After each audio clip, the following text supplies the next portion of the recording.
നിയമസർവകലാശാലയിൽ തിരക്കിട്ട് വി.സി. നിയമനത്തിന് നീക്കം. വേണ്ടപ്പെട്ടവരെ വി.സിയാക്കാൻ സെർച്ച് കമ്മിറ്റിയിൽ നിയമപണ്ഡിതരെ ഒഴിവാക്കി. കഴിഞ്ഞ 2 വർഷമായി സംസ്ഥാനത്തെ പൊതു സർവകലാശാലകളിലേതുപോലെ താൽക്കാലിക വി.സിയെ നിയമിച്ചിട്ടുള്ള നിയമസർവകലാശാലയിൽ യു.ജി.സിയുടെ പുതിയ നിയമം വരുന്നതിന് മുൻപ് തിരക്കിട്ട് വി.സിയെ നിയമിക്കാനുള്ള നടപടികളാണ് ആരംഭിച്ചത്. ആദ്യപടിയായി സെർച്ച് കമ്മിറ്റി രൂപീകരിച്ചും നിയമനത്തിന് അപേക്ഷ ക്ഷണിച്ചുമുള്ള വിജ്ഞാപനങ്ങൾ സർവകലാശാല പുറത്തിറക്കി. ഗവർണർ സെർച്ച് കമ്മിറ്റികൾ രൂപീകരിച്ചതിനെതിരെ ഹൈക്കോടതിയിൽ ഹർജി ഫയൽ ചെയ്ത സർക്കാർ തന്നെയാണ് നിയമസർവകലാശാലയുടെ സെർച്ച് കമ്മിറ്റിയിലേക്ക് സർക്കാർ പ്രതിനിധിയെ നൽകിയത്. ഹൈക്കോടതി ചീഫ് ജസ്റ്റിസാണ് നിയമസർവകലാശാലയുടെ ചാൻസലർ.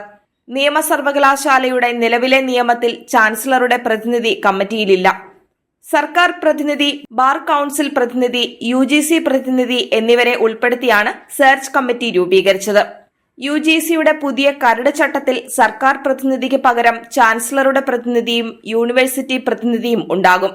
യൂണിവേഴ്സിറ്റിയുടെ പ്രതിനിധിയെ നൽകാൻ സർക്കാർ വിസമ്മതിച്ചതുകൊണ്ട് സംസ്ഥാന സർവകലാശാലകളിൽ ഗവർണർക്ക് സെർച്ച് കമ്മിറ്റികൾ രൂപീകരിക്കാനായിരുന്നില്ല. പകരം സമാന്തരമായി സർക്കാർ തന്നെ സെർച്ച് കമ്മിറ്റികൾ രൂപീകരിക്കുകയായിരുന്നു. അതിനിടെയാണ് സെർച്ച് കമ്മിറ്റി രൂപീകരിക്കാനുള്ള അധികാരം ചാൻസലറിൽ നിക്ഷിപ്തമാക്കിയുള്ള കരട് നിയമം യു.ജി.സി പ്രസിദ്ധീകരിച്ചത്. കരട് നിയമം പിൻവലിക്കണമെന്ന ആവശ്യവുമായി സർക്കാർ സജീവമായുണ്ട്.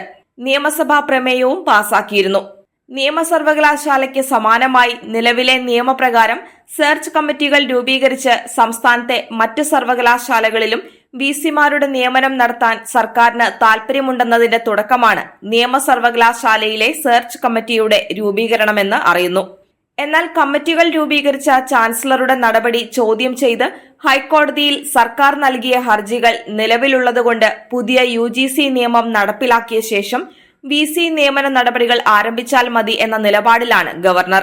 സർക്കാർ പ്രതിനിധിയായി കേരള സർവകലാശാല മുൻ VC. Doctor B. Iqbal, bar council പ്രതിനിധിയായി എം.ജി. സർവകലാശാല മുൻ VC. Doctor Sabu Thomas, UGC പ്രതിനിധിയായി രാജസ്ഥാനിലെ ബിക്കാനർ ടെക്നിക്കൽ സർവകലാശാല പ്രൊഫസർ എച്ച്.ഡി. ചരൺ എന്നിവരാണ് സെർച്ച് കമ്മിറ്റിയിലെ അംഗങ്ങൾ. അതേസമയം ചീഫ് ജസ്റ്റിസ് ചാൻസലറായ നിയമസർവകലാശാല വി.സിയെ തിരഞ്ഞെടുക്കുന്നതിനുള്ള സെർച്ച് കമ്മിറ്റിയിൽ നിയമപണ്ഡിതരെ ഒഴിവാക്കിയതായി ആക്ഷേപം ഉയർന്നു കഴിഞ്ഞു. മുൻകാലങ്ങളിൽ സെർച്ച് കമ്മിറ്റിയിലേക്ക് നിയമപണ്ഡിതന്മാരെയാണ് നിയോഗിക്കുന്നത്. എന്നാൽ നിയമമന്ത്രി പ്രോ ചാൻസലറായ സർവകലാശാലയുടെ സെർച്ച് കമ്മിറ്റിയിലെ സർക്കാർ പ്രതിനിധിയും ബാർ കൌൺസിൽ പ്രതിനിധിയും നിയമമേഖലയിൽ ഉള്ളവരല്ല. റിട്ടയർഡ് സർജൻ, റിട്ടയർഡ് കെമിസ്ട്രി അധ്യാപകൻ, റിട്ടയർഡ് എഞ്ചിനീയറിംഗ് അധ്യാപകൻ എന്നിവരാണ് കമ്മിറ്റി അംഗങ്ങൾ. സാങ്കേതിക സർവകലാശാല, കാർഷിക, ഫിഷറീസ്, വെറ്ററിനറി, ആരോഗ്യ സർവകലാശാലകളിൽ വി.സിയുടെ നിയമനത്തിന് ശുപാർശ ചെയ്യുന്ന കമ്മിറ്റിയിൽ അതാത് മേഖലകളിൽ പ്രാവീണ്യമുള്ളവരെയാണ് നിയോഗിക്കാറുള്ളത്.